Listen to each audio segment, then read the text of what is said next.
सत्संग जी प्यार से बोलिए।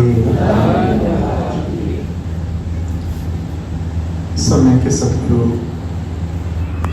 माता सुदीक्षा जी महाराज के चरणों में सारा अपना ध्यान जोड़ते हुए आइए एक बार सभी मिलजुल करके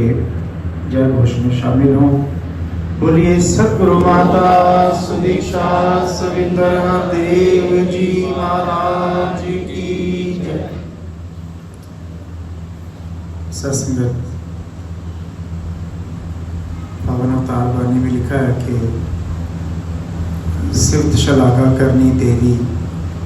मेरे बस दा रोग नहीं, कहे अवतार ए गुरु दी बख्शिश मैं ते किसी भी योग नहीं। अगर सासंगत कहीं कोई शलाघा कोई तारीफ किसी भी रूप में गुरसिख ने किसी भी गुरसिख के लिए की है तो सासंगत कहीं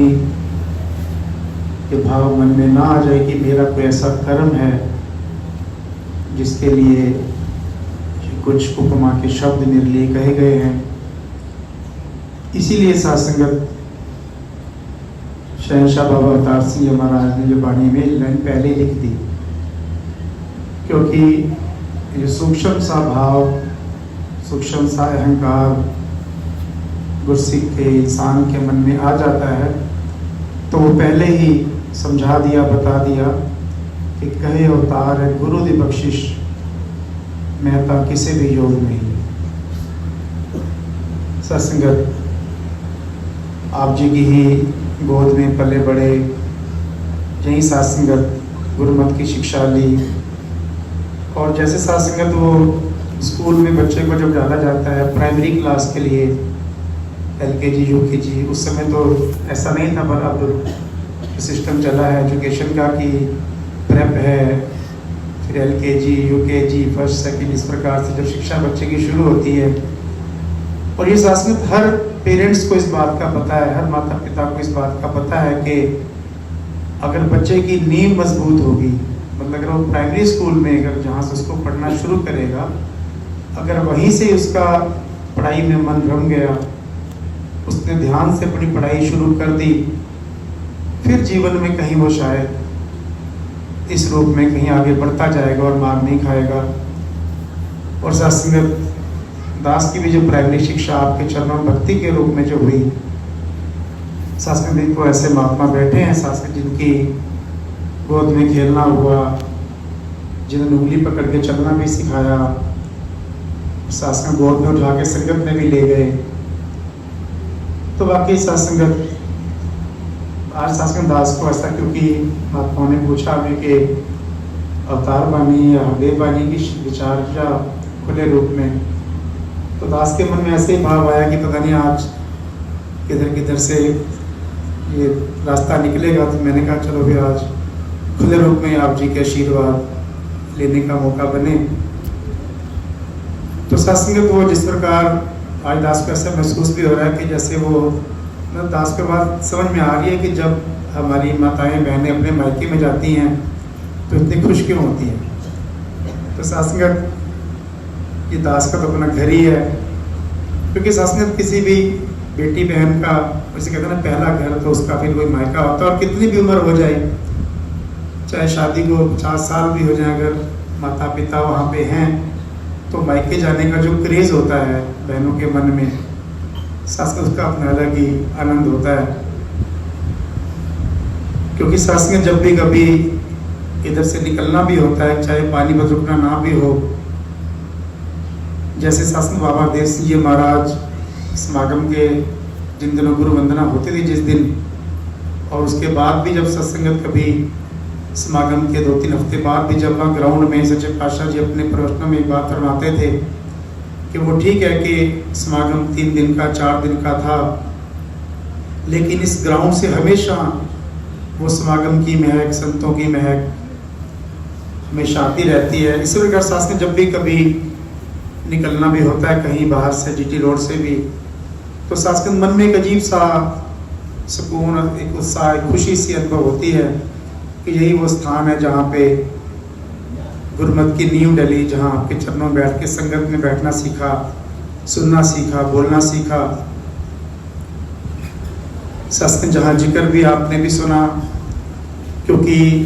लगभग 38 साल हो गए इधर से पानीपत से दिल्ली शिफ्ट हुए, बहुत लंबा समय होता है। तो सत्संग लगभग सारा ही परिवार जहाँ नया बैठा है, और सत्संग सृष्टि का ही तो नियम है कि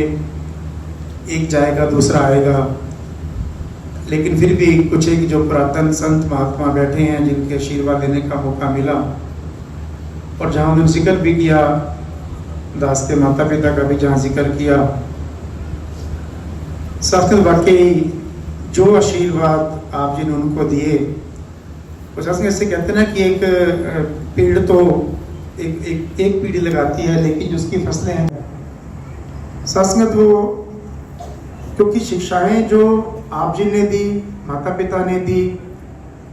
सत्संग वो समय याद है कि जब सत्संग दास के पिताजी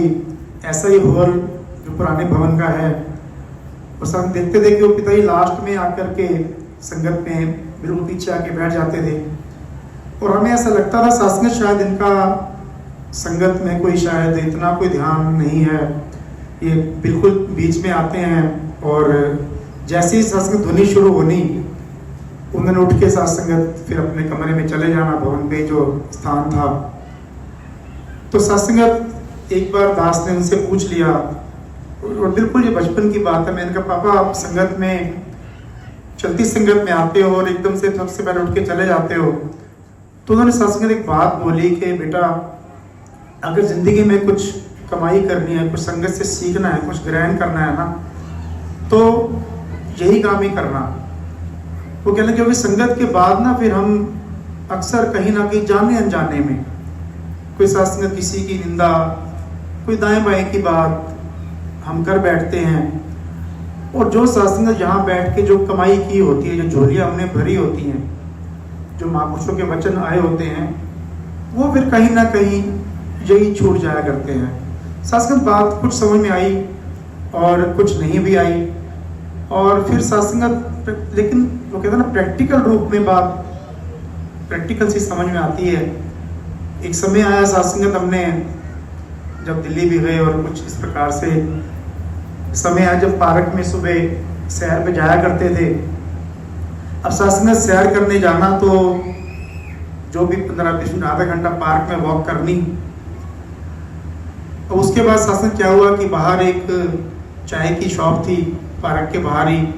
वहाँ बैठ के सब दोस्तों ने एक एक कप चाय का पीना। एक एक कप चाय का होते होते जब इस प्रकार गपशप शुरू होती है, तो फिर वो चाय का दूसरा कप भी आ जाना। और फिर सत्संग कुछ समय बाद उस चाय वाले ने कुछ इस प्रकार से सुबह सुबह सामान बनाना शुरू किया, जिससे हम कुछ नाश्ता कहते हैं, हल्का फुल्का, वो नाश्ता भी वहीं कर लेना।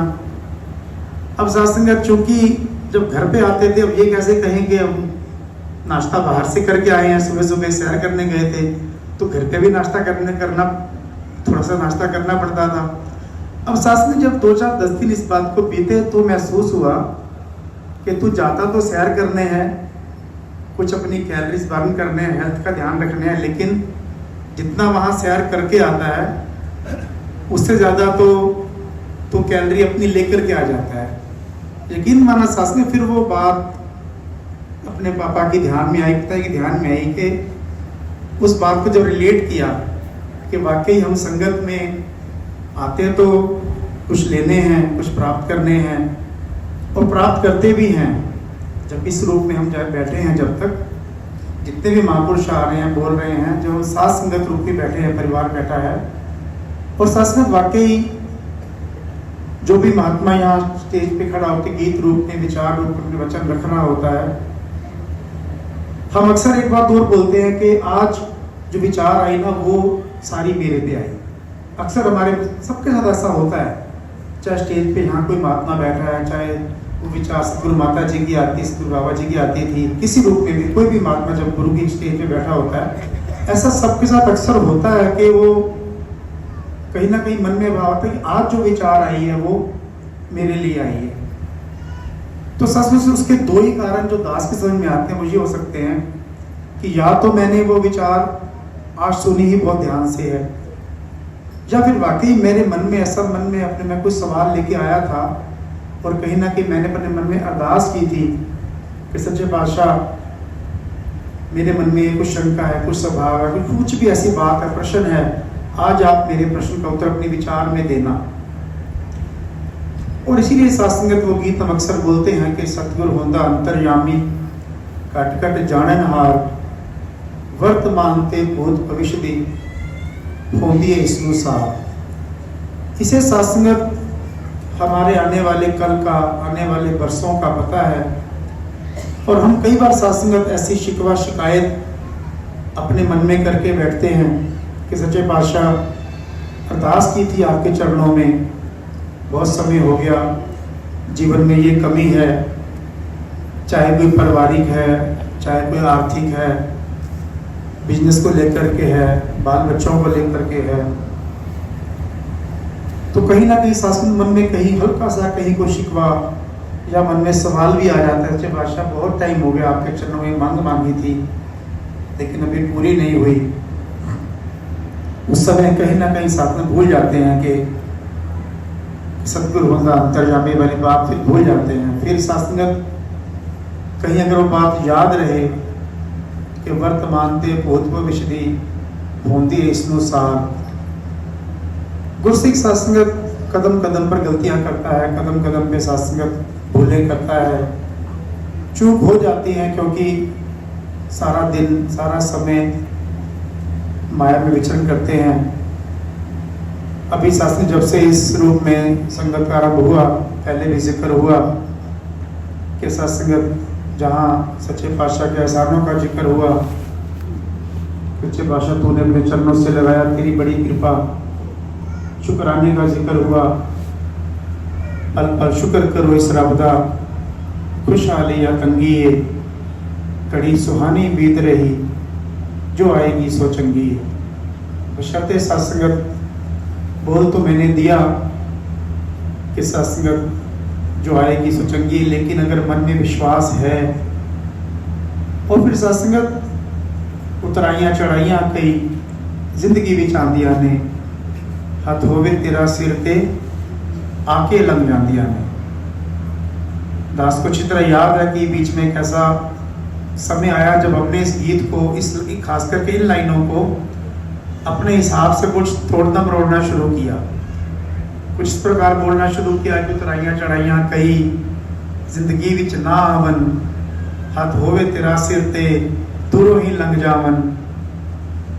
समय समय पे गीत ये बोला, हमने गाया, लेकिन सासंगत फिर जब समय वर्तमान सतगुरु माता सुदीक्षा जी महाराज का आया, इस रूप में अवतरित हुए, तो इन्होंने सासंगत बखूबी बड़े स्पष्ट शब्दों में हमें चेतन किया कि नहीं, ऐसा कैसे हो सकता है। अगर जीवन जी रहे हैं तो मुश्किलें तो आएंगी, परीक्षाएं भी होंगी, लेकिन हाँ इतनी बात जरूर है कि इसका सहारा लेकर के तेरी ओर सहारा तेरा तन मन बोल गुमामा, कि अगर तेरी ओर और तेरा सहारा लेकर के हम जीवन बिताएंगे तो फिर आएंगी, लेकिन वो जैसे कहता है ना, महापुरुष अक्सर मिसाल देते हैं मक्खन से बाल निकालने वाली, किस प्रकार से फिर वो चली जाएंगी। जिसका सतगुरु पे विश्वास होगा, जो सतगुरु के सहारे से अपना जीवन व्यतीत करेगा, मुश्किलें तो आएंगी, इम्तिहान तो आएंगी। सासंगत हम अभी जैसे दास ने जिक्र किया वो पढ़ाई शिक्षा का, अगर सासंगत बच्चों की एग्ज़ाम ना हो, पूरे एक साल की पढ़ाई के बाद अगर उनकी परीक्षा ना हो, तो क्या सासंगत वो पहली से दूसरी से चौथी इस प्रकार की क्लास के आगे बढ़ सकेंगे? नहीं बढ़ सकेंगे। परीक्षा आएगी, उसका रिजल्ट आता है, तभी सासंगत वो बच्चा फिर अगली क्लास में जाता है। ठीक है, कुछ बच्चे कई बार किसी कमजोरी के तहत सासंगत फिर वो कहीं ना कहीं रह भी अगर जाते हैं, तो फिर टीचर भी कहते हैं, माँ बाप भी कहते हैं, बेटा कहीं आपकी मेहनत में कोई कमी थी, इस पर और मेहनत करो और अच्छे नंबर लेकर के फिर पास हो जाओगे, अगली क्लास में चले जाओगे। इसी प्रकार सासंगत कहीं ना अगर कोई कमी आती भी है जीवन में, तो कुछ सिखाने के लिए आती है सासंगत। वो कहता है सासंगत, तुलसी संसार में दुख सभी को होए, ज्ञानी काटे ज्ञान से, अज्ञानी काटे रोए। सासंगत जीवन में फेज तो सारे ही आते हैं, सबके जीवन में आते हैं,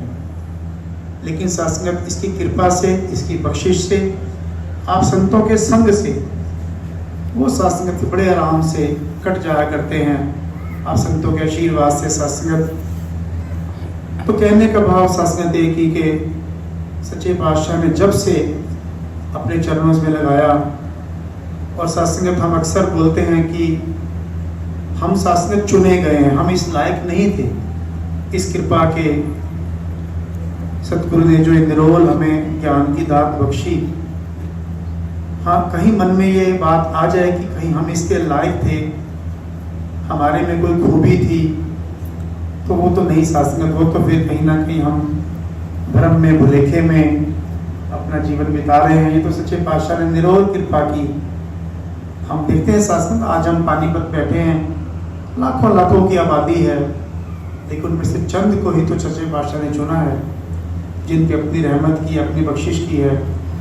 इसीलिए साथ संगत वो बात बोलते हैं कि बाह पकड़ कर लीने जन अपने गृह अंत भोगते माया, हमें सबको माया से निकाला है। और साथ संगत माया कोई साथ संगत ये नहीं कि संत महापुरुषों को कोई दुनियावी माया का जहाँ जिक्र हो वो नहीं चाहिए, उस माया से निकाला है हमें। साथ संगत भ्रमों से, भुलेखों से, जहाँ संसार जकड़ा हुआ है, हमें वहां से निकाल करके साथ संगत में बिठा करके आप जैसे पक्के महापुरुषों का संग दिया। अब साथ में पीछे भी एक महात्मा अपने विचार में बता रहे थे, किसी ने कहीं सवाल किया कि हम अक्सर संगत में एक लाइन बोलते हैं कि पक्या दे संग मिलके बैठो, कच्चियां दे नल मिलो ना, लोकी लख को लिखे पावन, अपनी था तो हिलो ना। तो फिर अगर हम कच्चों के साथ बैठेंगे नहीं तो फिर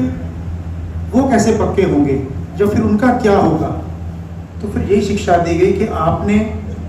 अगर कहीं ऐसे कहीं संगति में बैठना पड़ता भी है, जैसे कहते हैं ना, अब किसी मरीज के पास जाना हो किसी डॉक्टर ने, अगर वो डॉक्टर बन के जाएगा तभी उसका इलाज कर पाएगा। अगर वो खुद मरीज बन के चला जाएगा तो उसका इलाज कैसे करेगा। कि उस समय जब कहीं ऐसा कहीं आपको बैठना भी होता है, कहीं आपको लगे कि कहीं आप ऐसी जगह पे आ गए हो कि यहाँ कोई ऐसी बात चल रही है जो माया की तरफ ले जा रही है, जो सेवा सिमरन सत्संग से दूर लेके जा रही है, तो उस समय फिर आपने सच्चे पातशाह का सहारा लेकर के, इसका सिमरन लेकर के, इसकी ओट लेकर के कहीं खुद विचलित नहीं होना, अभी तो ऐसा करना कि सामने वाले को भी उसका भी ध्यान इसके चरणों में, साथ संगत की तरफ, सेवा की तरफ, सुमरन की तरफ मोड़ना है साथ संगत। क्योंकि साथ माता पिता, क्योंकि साथ सच्चा पातशाह ये निरंकार सतगुरु बड़ा समर्थ है। हमारी अपनी तो कुछ लिमिट्स हो सकती हैं, लेकिन शास्त्री जिसम कहता है ना कि स्काई हैज नो लिमिट, इस आसमान की कोई लिमिट नहीं है। इसी प्रकार शास्त्री निरंकार की, सतगुरु की कृपा की कोई लिमिट नहीं है, इसकी कृपा एंडलेस है। हम शास्त्री माता पिता के रूप में अपने बच्चों का पालन पोषण करते हैं। अब शास्त्री वो हमने सच्चे पातशाह बाबा देव सिंह के महाराज भी अक्सर जब कोई मिसाल दिया करते थे तो वो यही बताया करते थे कि ये जो जितनी भी एग्जाम्पल्स होते हैं ये शास्त्र कहीं ना कहीं हमें समझाने के लिए होते हैं। हो सकता है केवल वो कहानी ही हो, वो उसका सत्यता से कोई संबंध ना हो, लेकिन शास्त्र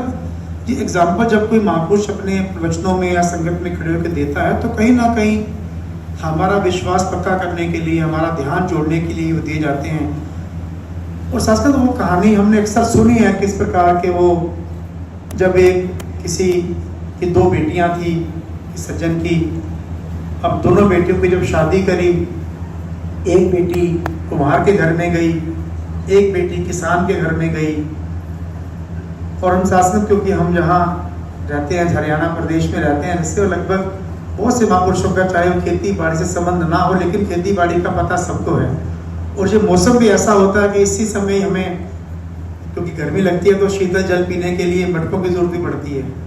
और अक्सर हम मटका इसी मौसम में खरीद के भी लाते हैं। और इसी मौसम में फसलों को पानी की जरूरत भी होती है। अब साथ शादी की जब दोनों बच्चियों की, एक किसान के घर में, एक कुम्हार के घर में। अब गर्मी पड़ रही है साथ संगत, अब बादल बने हैं, अब साथ संगत बारिश होने को है। एक बच्ची अरदास कर रही है, हे निरंकार सच्चे पातशाह बारिश मत करना, अगर बारिश हो गई तो अभी तो हमने मटके अभी कच्चे बनाए हैं, अभी कल ही अभी रखे हैं बाहर, अगर कहीं बारिश हो गई तो ये तो सारे वापस मिट्टी हो जाएंगे। और एक बहन अरदास कर रही है, एक बच्ची अरदास कर रही है, बादशाह बारिश की तो बहुत ज़रूरत है, वेदन का अगर बारिश नहीं होगी तो फिर मेरे खेतों में पानी कैसे लगेगा,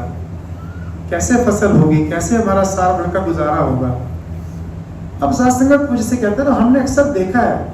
कि निरंकार ने ऐसी कृपा की कि सात्संगत वो उसके घड़े भी खराब नहीं हुए और उसके खेतों में पानी भी आ गया। और सात्संगत प्रैक्टिकली हमने अपने जीवन में एक बार नहीं अनेकों बार ये अनुभव किया है। हम कहीं सात्संगत खड़े होते हैं, जहाँ हम खड़े हैं वहाँ बारिश नहीं हो रही, और साथ साथ जहाँ सामने भवन की दीवार है वहाँ खूब तेज बारिश हो रही होती है। हम कहीं गाड़ी लेके जा रहे होते हैं, हम सात्संगत देखते हैं कि अभी अरे आगे थोड़ी सड़क गीली दिख रही है, थोड़ा आगे लग रहा है कि शायद बारिश हो रही है, और जहाँ से हम निकल रहे होते हैं वहाँ एकदम तेज धूप होती है। और जैसे ही 500 मीटर, 1000 मीटर, 2000 मीटर आगे जाते हैं, एकदम से गाड़ी पे सात्संगत वो तेज बौछार पानी की आवाज आती है। तो सात्संगत कहने का भाव कि हमारी तो सीमाएं हैं, as a human being, as a इंसान,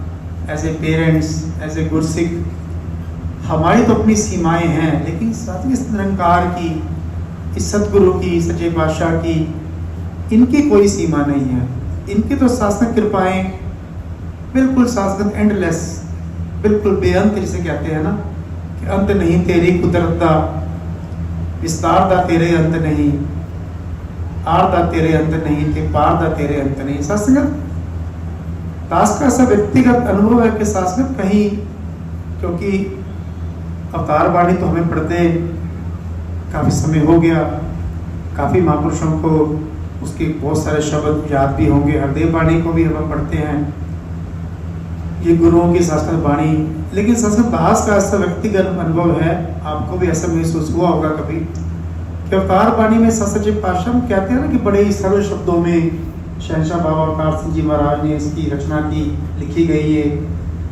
लेकिन संस्कृत के अर्थ बहुत ही गूढ़ है। संस्कृत बड़े सादे शब्दों को हम सबको समझ में आती है, हम सब एक एक शब्द, एक एक लाइन जब पढ़ते हैं हम सबको उसका एक एक शब्द समझ में आता है, लेकिन उसके अर्थ संस्कृत इतने गूढ़ है संस्कृत। और अगर हम एक लाइन पढ़ते हैं, कोई भी शब्द निकाल कर देखें तो उसमें ऐसा लगता है कि बिल्कुल जैसे कहते हैं एक लाइन में सवाल है, पहले 4 शब्दों में सवाल है, दूसरे 4 शब्दों में जवाब है। कोई भी शब्द निकाल के देखिए, संस्कृत गुरसिख वो है जो गुरु दसे उस उत्ते इतबार करे। फिर संस्कृत कंडीशन रख दी, कहते हैं पेमेंट, हम कहते हैं ना कुछ चीज सब बाजार से वो सामान लेने जाते हैं, कहीं कोई छोटा सा बैनर लगा होता है ना कि 50% सेल, लेकिन नीचे सामने छोटा सा स्टार लगा होता है कि टर्म्स एंड कंडीशन अप्लाई। तो लिखा संस्कृत के गुरसिख को है जो गुरु दसे उस उत्ते इतबार करे। फिर संस्कृत लेकिन साथ में कि पाना मन में मिठा बोले, गुरसिख खाना प्यार करे, कि साथ में गुरसिख वो है, गुरसिख वो है। ऐसा नहीं कि हम सत्संग, ठीक है हम सभी बैठे तो गुरसिख ही है सत्संगत, लेकिन अपने अपने मन में अगर जाति मारूं, मैं अपने मन में जाति मारूं, तो फिर कहीं ना कहीं ये प्रश्न चिन्ह मेरे लिए ही है कि ये जो वचन आया है, क्या मैं इस पर पूरा उतर रहा हूँ? क्या सच्चे पातशाह मैं तेरा भाणा मान रहा हूँ? क्या मैं तेरे गुरसिखों से प्यार कर रहा हूँ? क्या मैं इन संतों से मीठी भाषा में बात कर रहा हूँ? सत्संगत वो गीत भी हम अक्सर बोलते हैं कि ते मैं झुक के नहीं उठदा, कि ते गोडे ही छू लेना, ये दो रंगा मेरी गुफ्तार तो इजहार क्यों होता है। कि क्या मैं ऐसा है कि कहीं मैं महापुरुष खड़े हैं, कहीं मैं एक महापुरुष के तो चरणों में पूरा झुक करके माथा टेक रहा हूँ, चरणों में बिल्कुल दंडवत हो रहा हूँ, और फिर साथ कहीं कोई दूसरा महात्मा अगर दिखा तो मैंने कोई फॉर्मेलिटी करके सिर्फ ऐसे ही उसके चरणों में नमस्कार की कि नहीं की। क्योंकि सत्संगत सच्चे पातशाह ने जो ब्रह्म ज्ञान की दात दी है ना, बच्चे को भी वही दी है, बड़े को भी वही दी है। और कहीं ना कहीं संस्कृत हम अपने मन में कई बार ऐसा कुछ ऐसी धारणा बना लेते हैं कि फलां को तो ज्ञान लिए हुए सच्चे पातशाह के चरणों से जुड़े हुए कहीं 50 साल 60 साल यहाँ भी ऐसे ऐसे महात्मा बैठे हैं, क्योंकि लगभग 53-54 साल की दास की हो गई। और ऐसे महात्माओं को देख रहा हूँ जो 60-70 साल की उनकी उम्र है और वो पता नहीं कब से ही आप जी के चरणों से जुड़े हैं। तो कहीं मेरे मन में कहीं ये बात आ जाती है कि अरे ये महात्मा तो शायद जुड़ा है 40-50 साल से, इसकी अवस्था तो बहुत ही अच्छी है, उत्तम है। और ये इस महात्मा का तो ज्ञान लिए अभी 2-4-5 साल हुए हैं, पता नहीं इसका अभी क्या अवस्था है। सच्चे पातशाह बाबा देशली महाराज ने एक बार अपने विचारों में बात फरमाई थी कि किसी की भी गुरमत को चेक करने का, मापने का ना तो शासन कोई ऐसा कोई थर्मामीटर पैरामीटर बना है और ना हमें हक है शासन ऐसा कुछ भी सोचने का, करने का। और शासन एक बार महात्माओं ने एक बात अपने प्रवचनों में सुनाई कि सत्संगत इसी बात को लेकर के अब हम सत्संग अभी भी यहाँ भी एक ग्राउंड है, बारिशों में यहाँ पर भी कुछ पेड़ पौधे कुछ प्रकार से अनवांटेड सी झाड़ियाँ भी उग जाती होंगी, या हम जब समागम ग्राउंड में सेवा करने जाते हैं वहाँ भी देखते हैं। और ऐसा अनुभव दास को तो कई बार हुआ कि होता है ना कि बार वो घास कुछ झाड़ियाँ उगाड़नी होती हैं तो साथ ऐसा लगता है कि ये एक बहुत कुछ बड़ी सी झाड़ी है, बड़ा सा कुछ उगाया है, अनवांटेड सा ये खुदा। हम सोचते हैं कि ये तो चूंकि बड़ा है इसको पूरा जोर लगाना पड़ेगा, और साथ हम जब जोर से उसको खींचते हैं तो उसकी जड़ गहरी होती ही नहीं है, वो एकदम से बाहर निकल आता है और हम भी कहीं ना कहीं पीछे की तरफ पुश हो जाते हैं। और साथ में कई बार ऐसा भी होता है कि छोटा सा पौधा होता है और हमने उसको जब तोड़ा तो हम साथ में कहते हैं इसको तो मैं शायद बड़े आराम से एक हाथ से उखाड़ दूंगा। हम उसको कोशिश करते हैं, उसको पहले एक हाथ से खींचते हैं, नहीं बढ़ता, फिर सांस के दूसरा हाथ लगाते हैं, नहीं बढ़ता, फिर जब पूरा जोर लगाते हैं सांस में तब कहीं जाकर उसकी वो जड़ बाहर आती है, वो उसको फिर हम उखाड़ पाते हैं। तो कहने का भाव सत्संगत केवल और केवल यही कि सत्संगत सतगुरु ने शिक्षा दी है, सतगुरु ने सिखाया है कि सत्संगत ब्रह्म ज्ञानी का बच्चा भी सत्संगत ब्रह्म ज्ञानी है। सत्संगत उसके भी चरणों में ऐसे ही हम नमस्कार करें, उसका भी वो सत्कार कर पाए जो साथ हम बाकी महापुरुषों का करते हैं। कहीं किसी के लिए मन में कोई ऐसा भाव कभी ना आए, और सबको शास्त्र गुरु का रूप देख करके तभी शास्त्रगत हम बोलते हैं ना, अभी पढ़ेंगे शास्त्रगत की 13 रूप है संसार कि सच्चे पातशाह सारी सृष्टि तेरी बनाई हुई है। हम वो कविताएं भी बोलते हैं कि हर भाषा हर देश के मानव अपने ही तो सारे हैं, कि सच्चे पातशाह तभी संस्कृत मिशन को यूनिवर्सल ब्रदरहुड का नाम दिया गया। आज देश में नहीं विदेशों में भी संस्कृत जो हमारी ब्रांचेज हैं, हमारे बहन भाई संस्कृत